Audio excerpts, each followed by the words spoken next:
Yo folks, welcome back. This is your favorite first generation LordVucious Apollo Creed doing part 2 of the Rockman and Forte playthrough as good old Rockman. Now we're heading to Pirate Man stage where there are no ninjas to be found and the interwebs are in constant danger of being... Yeah, we're not gonna go there. Anyway, Pirate Man stage is your basic water level, almost in the vein of Aquaman stage of Rockman 8. Well, not to a T, but pretty close. Anyway, this particular direction that we're going, only Rockman can go, as Forte can only take the upper route. That lower route also contains a CD where you need Rockman and Rush to get it. That lone spike buoy, whatever the hell, that's where you find it. Anyway, for the most part, this area is very straightforward. Pretty simple overall, except for a portion of the final stretch. I hope you turned down your volumes because you had no warning. And yeah, the whale bots are kind of hard to kill. I think you can kill them in one good shot with the ice wall, but I don't remember. I really don't try to destroy the whales that much. Anyway, this whole section here, going down the bottom is safer, but the upper routes have lots of CDs that you can find. However, the bottom section does have this annoying area.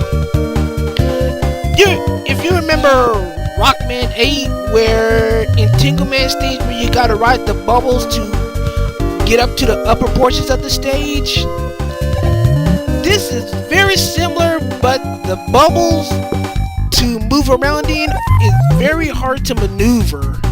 They have horrible acceleration and deceleration. You don't move as smoothly. As you could tell at the time, I had my fair share of problems. But that's neither here nor there. Anyway, boss time! Where we're about to take down the Lord of the Waters and the Lord of the Interweb thieving industry. And for people who are watching this for the first time, legitimately, and not by total assisted speedrun, that is the official background of Pirate Man stage. Just for the record. Anyway, Pirate Man is easily dealt with the wave burner, even underwater when you just pretty much blowing hot air. His attacks is his trademark remote mine. He's able to rise the water at will, which is a good time to attack. He also has somewhat of a bubble shield, in which you can destroy quickly with the wave burner, but it's harder with other weapons. And he'll bounce around with the bubbles, kinda like, for comparison, like Armadillo in Rockman X1, to give a comparison. Anyway, now we're dealing with the ripoff of Drill Man. And fortunately, one particular section of Ground Man's drill is on his gut and not several inches lower. Yeah, we don't want to get drilled by that.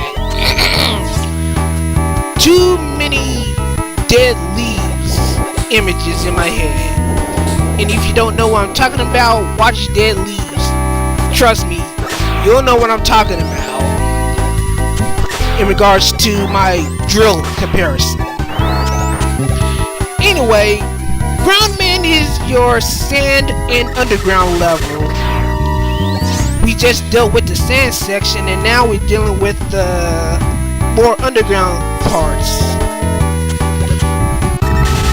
For the record, the previous section, hidden CD for Rockman and Rush, and the other area where you saw the open spiked floor area, a CD that you can grab as either Forte which is preferred, or Rockman if you use the ice wall properly. Anyway, now continuing, we got a mid-boss to deal with. This mid-boss, if you don't have the right weapon to destroy him, he can be a long mid-boss battle, since his weak spot is his head and he can go in and out of the ground as it pleases. But if you have the remote mines, which I kind of failed to use immediately, he can go down in 2 remote mines. And let's just finish him off right about now. And that was I won't say that's a poor mid-boss battle, but it definitely could have been better if I was either both aware or the mid-boss was a little more cooperative, that I can change weapons freely. But that's a poor excuse. Anyway, do not stand on those particular platforms long. Trapdoors. And down that bottom corridor, CD.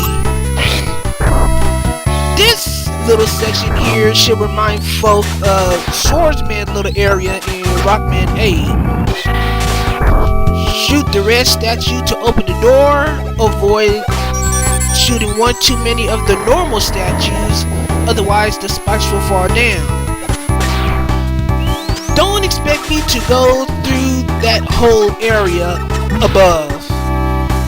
A bit too much for me if I don't have the shock guard for spike protection, and the number of statues in one particular area is one too many to work with.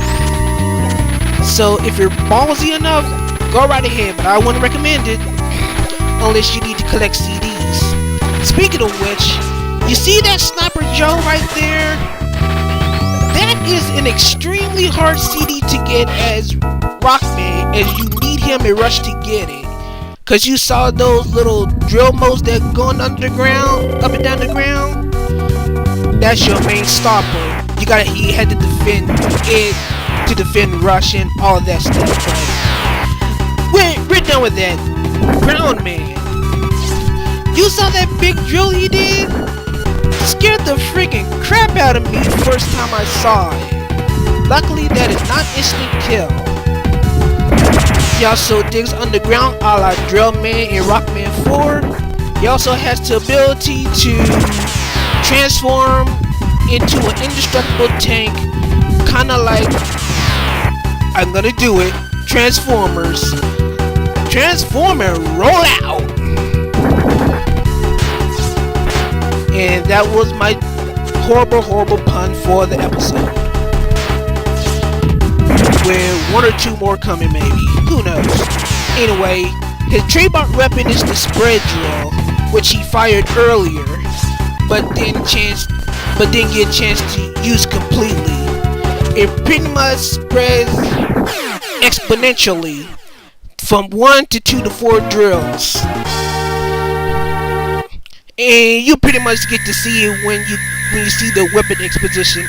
It's pretty much exactly the same as how Groundman uses it, except he fires the full drill whenever. It's kind of random. But anyway, Groundman finished. You saw it was weak to the remote mines. I need to go ahead and mention that. And now, reconstituted Robot Master time. The return of Tengu. Yes, we gotta defeat him again. But unlike other reconstituted Robot Masters, say like Cutman or Gutsman, you can actually and legitimately get a weapon from him, as he is one of the official 8 and not a bonus boss of some kind. Anyway, his stage, do not like this auto-scrolling section, particularly this area here. And hold my breath. Yeah, I hate that particular section of this auto-scrolling area. Also, those cloud bots that are around there, you can get crushed in some particular areas if you can't shake them off. And let's kill this dude because it's annoying me. And right across the spikes with the ice wall. This whole section here is a CD hunter's gold mine, such as this particular corner here that you need Rockman and Rush for. But seriously, search around here mostly as Rockman, because you're gonna need him and Rush to pretty much get all the CDs in that area. Of course, there are a few you need as Forte, such as one section right here where you need to either double jump or use the gospel boost to fly over to get it and whatnot. But anyway, this stage is pretty cool actually, aside from the auto-scrolling section, and pretty good music. Probably second best of the Tengu Man themes if I was to compare from this game and the separate Rockman 8 versions from the PlayStation and Sega Saturn. And I don't trust that jump, so take damage just in case, and I make the jump anyway. What a waste of it. And this is me being too cute. I thought I was being smart. And I fail horribly and take more damage than I should have. Oh well. Nothing wrong with a little experimentation for science. I'm gonna shoot myself for saying that again. Anyway, dealing with Tengu Man, who I'm about to fight. Kinda easier as Forte because he tends to stick to the air a lot like he used to in Rockman 8. But his weapon of choice this time is the Tengu blade, where he just pretty much bum rushes you and kinda like slashes you with a windshield or whatnot. And it kinda represents kind of a sonic boom. And I drilled him from behind. Yuck. But seriously, dive bombs uses his fans to try to get you on the other side to fall in the pit. And he pretty much goes down with a spare drill, and that's it. I'll explain more the Tengu blade a little later because the preview doesn't show all its abilities. You see that when I get to the next Robot Master, but that's next time. So this is LordVucious here, signing out. See you at part 3. Laters!